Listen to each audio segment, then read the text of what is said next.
Bom dia, garotada do 7º ano, garotada esperta. Vocês estavam numa aula aí de educação física sobre breaking, hip hop, muita agitação. Então agora vamos parar, respirar, pega um copo d'água, ajeita aí o seu material na mesa que você está estudando, respire fundo para que nós possamos estudar nesta manhã geografia. E bom dia também aos professores guerreiros e parceiros que já estão comigo aqui no chatinho, estimulando essa garotada a continuar estudando. Claro, já vamos aí então já preparar vocês para a aula, colocando na tela o tema da aula de hoje.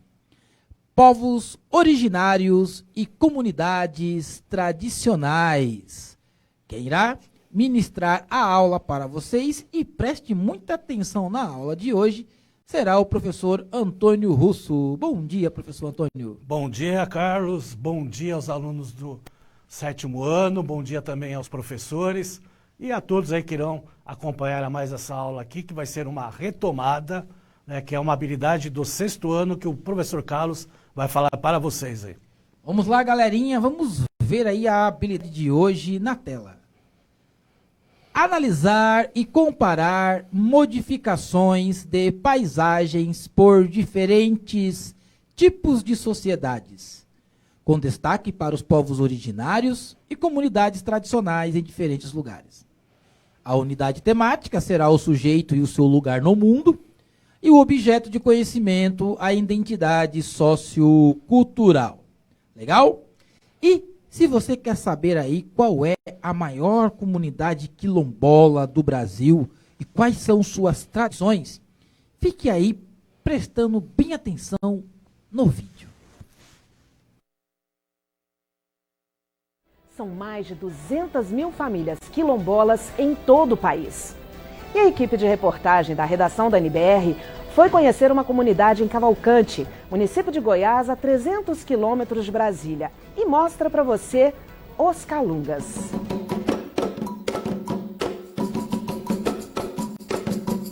Os quilombos surgiram no século XVI, como grupos de escravos que se refugiavam na mata para escapar dos trabalhos forçados. Formado há 300 anos no norte de Goiás, os Calungas são a maior comunidade quilombola remanescente do Brasil. Até o início da década de 80, muitos deles ainda duvidavam do fim da escravidão. Os fazendeiros colocavam uma imagem negativa na cabeça das pessoas, principalmente aqueles mais velhos, né, para não aceitar se identificar com quilombola, né? Que ia voltar à escravidão e tal. Nos últimos 30 anos, o quilombo sofreu transformações. As cabanas de palha foram dando lugar às casas de alvenaria, mas ainda há o que melhorar. O Quilombo Calunga abriga mais de 8 mil pessoas. Metade das famílias recebem o Bolsa Família, mas muitos ainda estão em situação de extrema pobreza. O artesanato e a tecelagem são fontes de renda para as mulheres da região. Não é só aqui, essa tecelagem está em todo o sítio histórico. Calunga está sendo reativado, a tecelagem. Tradicionalmente, os calungas plantavam para o próprio consumo. Hoje, esses alimentos são vendidos para a Companhia Nacional de Abastecimento, a CONAB. Em seguida, eles são transformados em merenda escolar. Antes da gente ter essas oportunidades, a gente já produzia, né? Mas era mais pouco, porque a gente não tinha quem comprava o excedente. E hoje, além da gente come, né, uma coisa puro, e o excedente a gente está vendendo e colocando um dinheirinho no bolso para comprar um sapato, comprar uma roupa, comprar um remédio, até e dar uma passeadinha em algum lugar, se caso precisar, né? Outra ação do governo federal no Quilombo Calunga foi a construção de 157 casas. Às vezes pessoas pensam assim, mas os quilombolas não podem mudar a característica, né? Mas não, pode sim, pode mudar de melhor para melhor, né? Do pior para melhor. Ter uma casinha boa não é mudar a característica, não, né? Não é mudar perder sua identidade de ser quilombola, não, é o contrário. Ser quilombola, ele se sente feliz de ser quilombola, mas também tendo o direito de ser cidadão brasileiro, e como qualquer cidadão merece também ter uma vida digna, né? A comunidade também se mobilizou por meio do projeto Calunga Sustentável. A ação promove diversos cursos, como fabricação de cosméticos com produtos locais. Um dos objetivos do Calunga Sustentável é ensinar a gente a andar com a própria perna, certo? A gente dá ali o caminho, né? Ali ensina como fazer e daí para a pessoa dar continuidade. O projeto recebe apoio da Petrobras, que disponibilizou mais de R$1 milhão para a iniciativa. Parte desse dinheiro foi investido em aulas de inglês. Eu estou aprofundando os meus conhecimentos, né, em inglês, estou aprendendo novas coisas que eu espero levar para a vida inteira, né? Engenho 2, uma das comunidades do Quilombo. Mais da metade da renda local vem do turismo por causa das cachoeiras e das belezas naturais da região. É muito bonito e ao mesmo tempo é muito interessante, que a gente sabe que tem uma história de anos atrás e aí acaba aproximando um pouco a gente da história. Eu não sei, é meio mágico. A Lei Áurea libertou os escravos em 1888, mas até hoje, quilombolas como o seu Cirilo lutam para ser reconhecidos não apenas nas páginas dos livros escolares, mas também na história que é escrita dia a dia. Daquele tempo para hoje, estou me sentindo jovem. A mesma coisa, melhor do que na minha juventude, né? Porque hoje a gente sabe de quem a gente procurar, nosso direito, sabe o que é uma cidadania qualificada e coletiva, né? Então isso para nós para mim, eu me sinto hoje como se fosse um jovem de 15 anos. Né?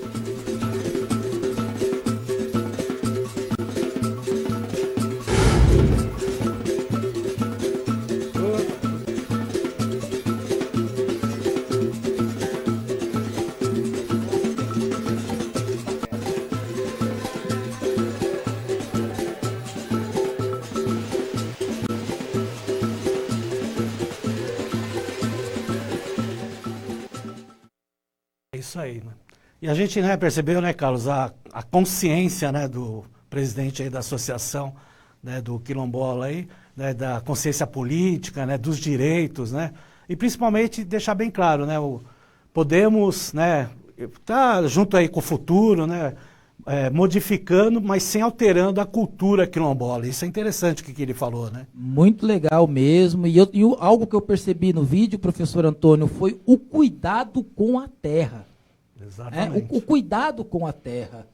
Ou seja, você percebe ali que você tem diversos problemas sociais, você tem uma luta histórica dessas comunidades por direitos, você tem um avançar da consciência sobre os seus próprios direitos, e você vê que a felicidade deles é plantar, é viver, é colher, é ter ali, como o rapaz falou lá, aquela renda para poder vestir, viajar, aproveitar, ou seja, dignidade, não é verdade, prof? Exatamente.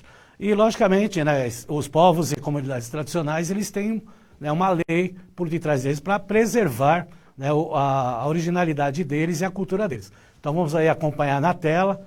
Então nós temos aí o decreto 6.040 de 2007, que fala: grupos culturalmente diferenciados e que se reconhecem como tais, possuem formas próprias de organização social e ocupam e usam territórios e recursos naturais como condição para sua reprodução cultural, social, religiosa, ancestral e econômica, utilizando conhecimentos, inovações e práticas gerados e transmitidos pela tradição.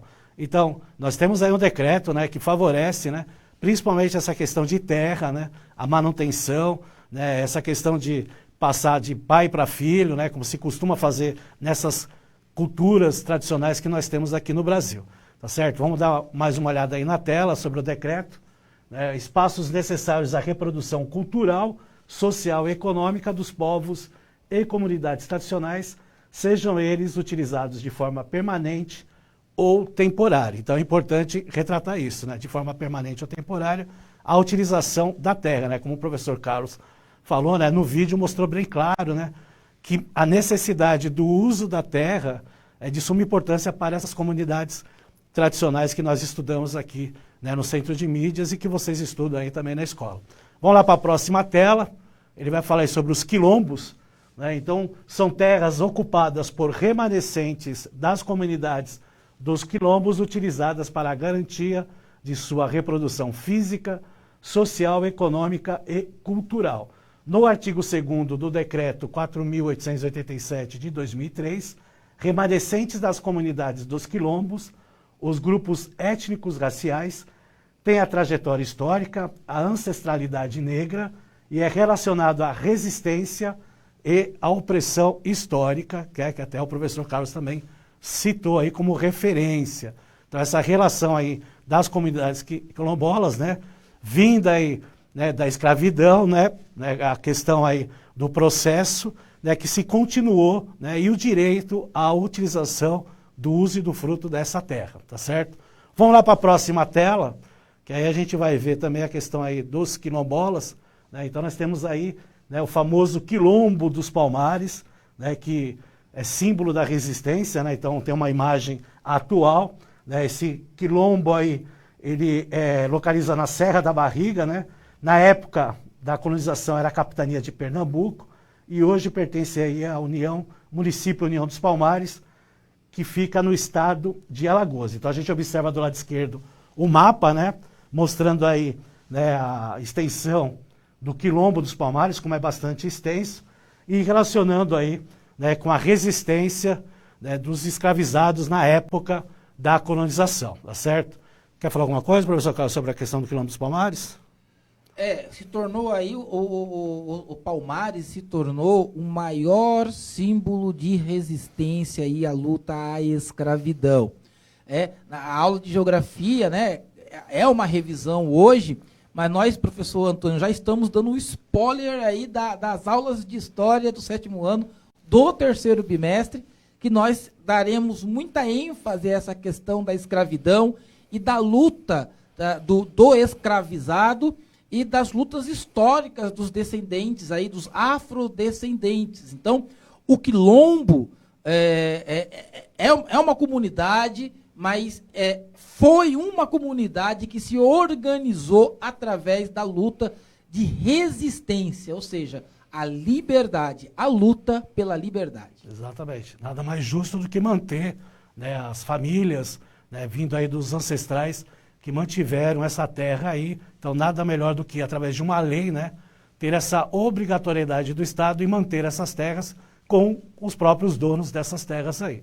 E por falar nessa questão de comunidades, quilombolas, da distribuição das terras nos países, vamos ver aí um mapa mostrando aí a distribuição das comunidades quilombolas. Então, certificadas são em torno de 2.600 quilombos. Tem a certificação aí da Fundação Palmares, né? Então, a concentração maior está no estado da Bahia e do Maranhão, que tem lá mais de 500 comunidades aí quilombolas, né? Tem o estado de Minas Gerais e o estado do Pará, que vem logo em seguida. Nós temos também no estado de São Paulo, nós temos em Mato Grosso, nós temos no Rio Grande do Sul, nós temos em todos os estados brasileiros. Alguns aí, principalmente na região norte, na região amazônica, né, já não tem uma quantidade maior, mas tem comunidades lá. Então as cores mais claras, né, o verde mais claro, tem relação aí com 0 a 8 comunidades quilombolas, né? Então, né, bem retratado esse mapa, né, mostrando a quantidade de quilombolas que nós temos no Brasil e a distribuição por estado. Então é interessante retratar isso, porque são mais de 3.000 quilombolas, não são todos certificados, mas pelo último censo de IBGE em 2010, foram 3.471 quilombolas identificados, sendo 2.600 com certificação da Fundação Palmares. Isso é interessante. A tendência é que os outros também, né, seguindo lá os procedimentos, tenham também esse certificado de comunidade quilombola, que é importante, né, e aí se resguarda aí alguns problemas de invasões e outros problemas aí de terras que acontecem aqui no Brasil. Vamos lá para a próxima tela. A gente vai ver uma imagem aí mostrando, né, as comunidades quilombolas, né, aproximadamente aí 3.000 comunidades, são mais de 3.000, né, e uma casa típica quilombola, que é a casa de taipa, no Maranhão, tá certo? Então, faz parte da cultura, né? Como foi citado, né, no vídeo, né?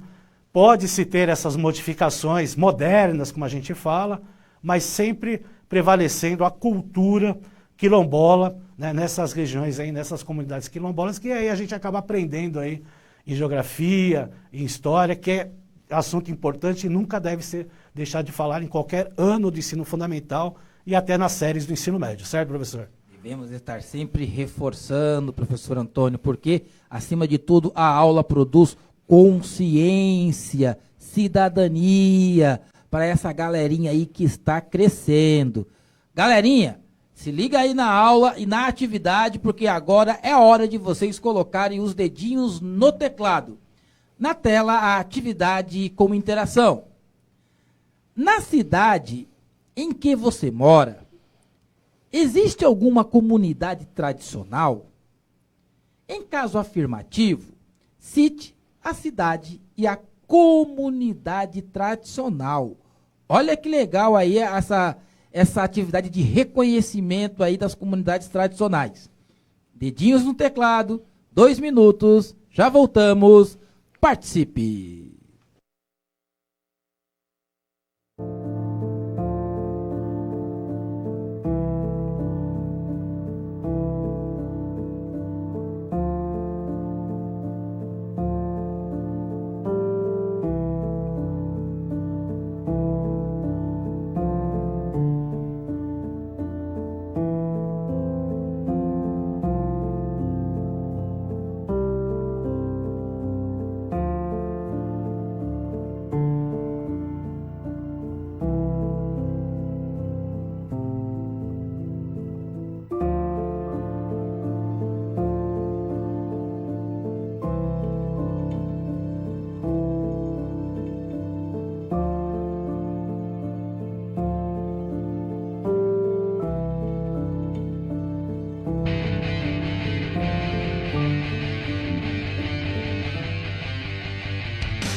Voltamos para a interação. Professor Antônio, o professor Alexandre traz aqui a resposta dos seus estudantes, falando aqui das comunidades indígenas do Pico do Jaraguá.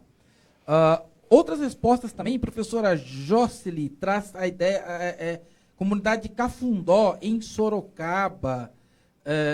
Mais uma resposta aqui, prof, vamos pegar. Quilombo Guará, no Tamandaré, e tem muitos outros lugares aqui, Quilombo do Carmo, em São Roque, Cangumê, em Itaoca, e Porto Velho, em Iporangá. Então tem diversas comunidades tradicionais que estão sendo colocadas aqui, prof, e tem bastante mesmo, hein? É isso aí, então a gente vê, né, no estado de São Paulo, diversas comunidades em diversos municípios que nós temos aqui, são 645 municípios no estado de São Paulo, né, distribuídos aí no território, e aí nós temos as comunidades tradicionais nesses municípios aí, inclusive na cidade de São Paulo, como foi citado aí no Jaraguá. Vamos lá para a próxima tela, que aí a gente vai ver os indígenas agora. Então, o mapa da distribuição da população indígena por estado.